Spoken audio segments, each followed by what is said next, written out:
rumbo de la mañana. Los muchachos que estaban, vamos a la casa. Señores, vamos. La pausa. Le mandó una gráfica. Lo que pasa es que la pausa vale más que lo que sale al aire. El día que Isidro saque esos El micrófonos. día que esos micrófonos se Como queden. nos pasó una vez en la vieja casa. Nosotros hablando todo eso y esos micrófonos abiertos y los oyentes, oye, que se está oyendo todo. Digo, no, de mí. Había un programa venezolano, creo que se llamaba Chéverísimo. Bienvenido. No, Chéverísimo. Había uno que se llamaba Chéverísimo. Me encantaba un personaje. Había uno que decía, Rosendo, sube. Qué barbaridad. Señores, vamos a lo serio ya. Seguimos en este rumbo de la mañana cuando son las 9:16 y vamos con el comentario del señor Víctor Villanueva. Mientras en el Twitter, la tendencia número 1 de República Dominicana, Gallup. Hace 4 días que estén eso ahí montado. Adelante, Villanueva. Bueno, compórtese, por favor. Sí, es verdad. Bueno, pues creo que de aquí nos vemos luego. Yo lo evangelicé. Señores, obviamente que hay que referirse a la encuesta Gallup porque la sola marca de esa encuesta evidencia una aceptación medianamente colectiva que se ha sustentado históricamente, sobre todo por el grupo económico que siempre la financió, que siempre la propició como un aporte al debate nacional. Lo mismo hace esta empresa, que aunque no la financia, esta empresa, como lo ha señalado el propio don Antonio Espaillat, que ayer nos honró con su paso por acá por cabina, y que en palabras que también él ha hecho énfasis en eso, RCC Media lo que busca es hacer un aporte a la democracia dominicana, aportando no solo esta encuesta, sino otras, para que el país pueda tener elementos de medición y orientar a la opinión pública nacional en cuanto a mecanismos científicos como estos, para que cada uno de nosotros se edifique por dónde va la cosa.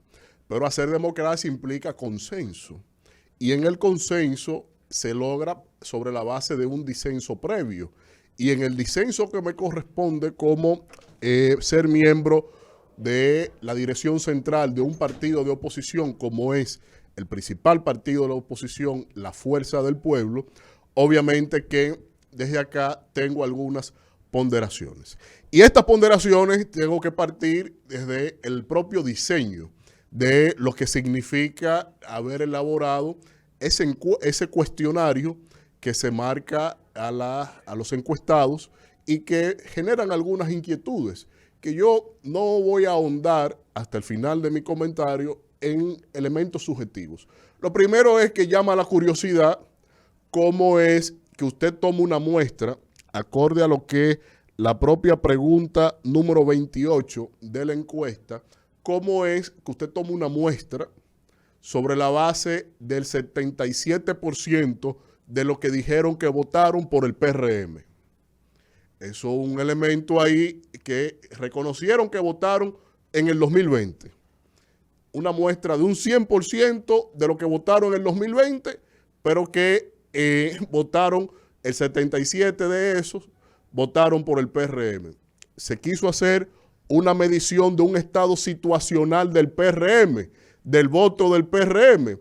En comentarios anteriores, yo he señalado que desde el año pasado y este año se ha aumentado el número de personas que han referido que jamás volverían a votar por el PRM. Y si eso se va a que Luis Abinader ganó con una proporción del total del universo del padrón electoral de un 28%, pues entonces está claro que su estado situacional está muy por debajo de un 25% del electorado con capacidad para votar.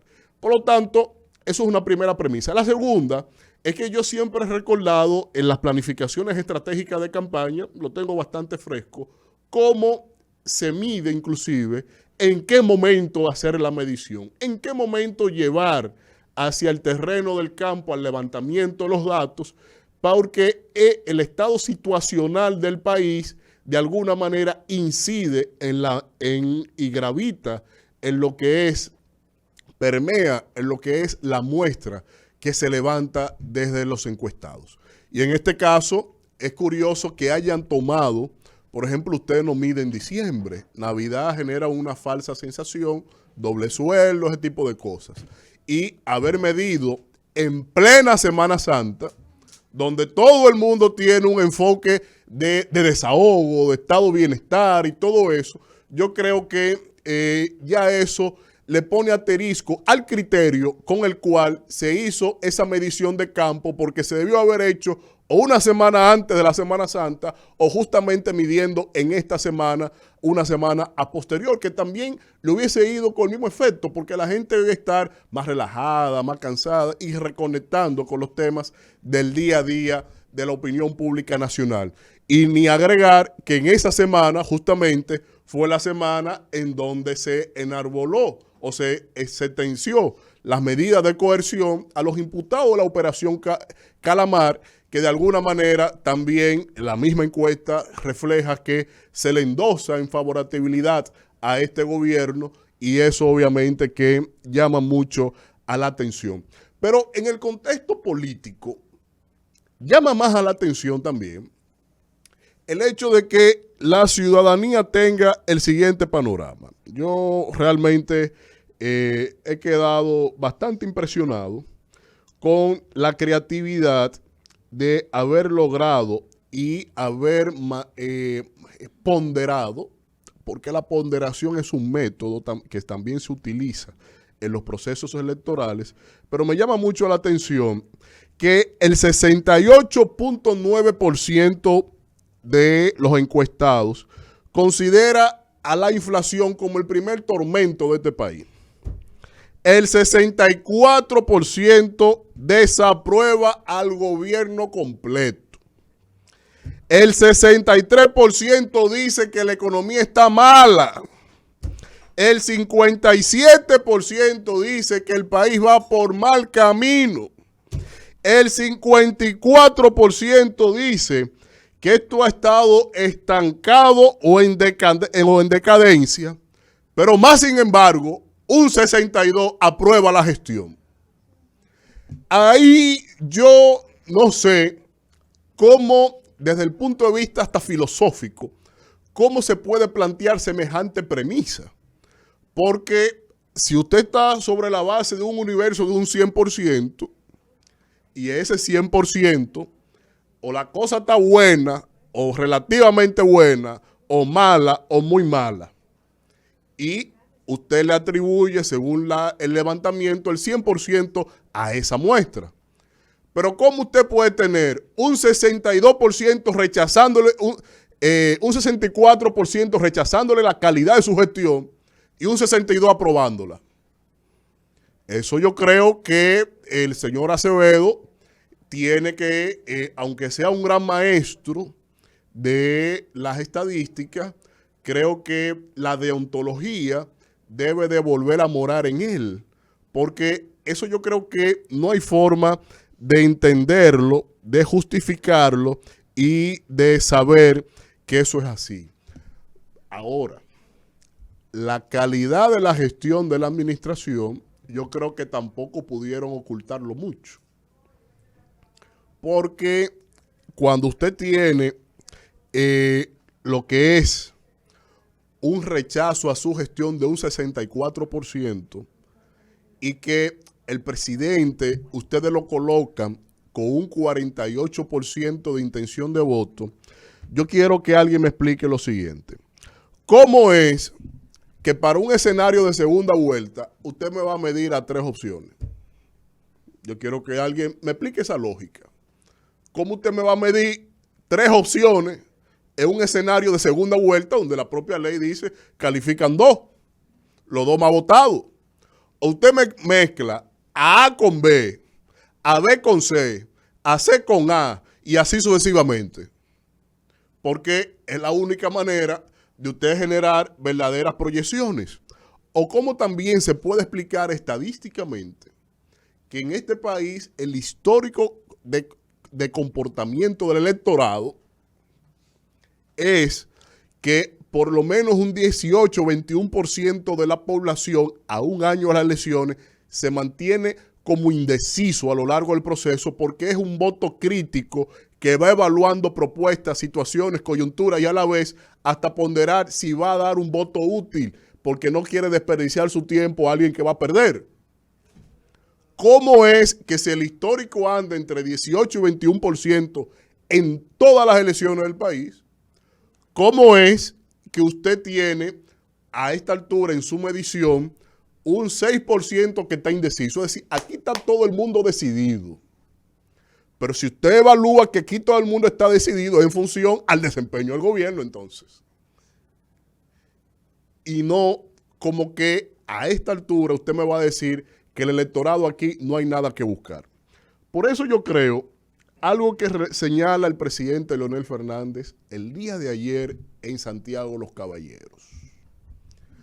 ¿Cómo me pueden explicar que la tendencia mundial, y él señaló en América Latina, pero en Europa solo Macron sobrevivió después de la pandemia y fue por la coyuntura inicial de la situación de Ucrania?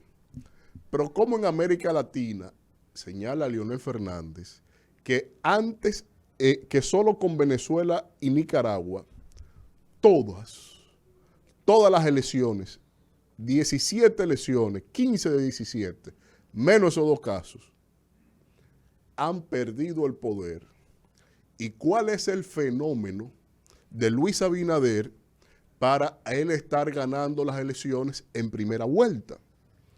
Yo quiero que alguien me explique si en las calles, en el supermercado, en la farmacia, en el mercado, en el carro público, en las aceras, donde quiera que usted se mueva, el costo de la vida no lo está abrumando. Las facturas, los impuestos no lo están volviendo loco. La inseguridad de este país nos tiene al azote. Lo que significan los compromisos fijos de casa, la medicina, los servicios públicos, hasta los apagones, la falta de agua, lo que tiene que ver con la inversión pública, la infraestructura, el desarrollo. ¿Cómo me pueden explicar a mí que encima de todo eso, en un escenario de 3 fuerzas políticas que están debatiendo con seriedad la presidencia de la República, cómo me pueden explicar a mí que en una trilogía hay uno tan fenomenal, tan predominante, que ganaría en primera vuelta solito? Y ahí le dejo a los amigos consultores, asesores del presidente Luis Abinader. Miren, yo sé que sus contratos ustedes tienen que sustentarlo de alguna manera, porque solo en la mitología ustedes pueden hacer un relato creíble del proceso electoral venidero, porque ya Luis Abinader tiene perdida la reelección. No la va a ganar. Y le queda ahora evidenciado el refajo de cómo todos sus esfuerzos como consultores políticos, que se ha llevado a muchos, de todos los que son presidenciables de este país, Luis lo ha contratado a todos, y un buen ejercicio del colombiano amigo. Pero el tema está en que tendrán que ser más creativos. Tendrán ahora el gran desafío, señores consultores de Luis Abinader, de tener que superar al propio maestro que le enseñó a ustedes cómo es que se hace política en la República Dominicana.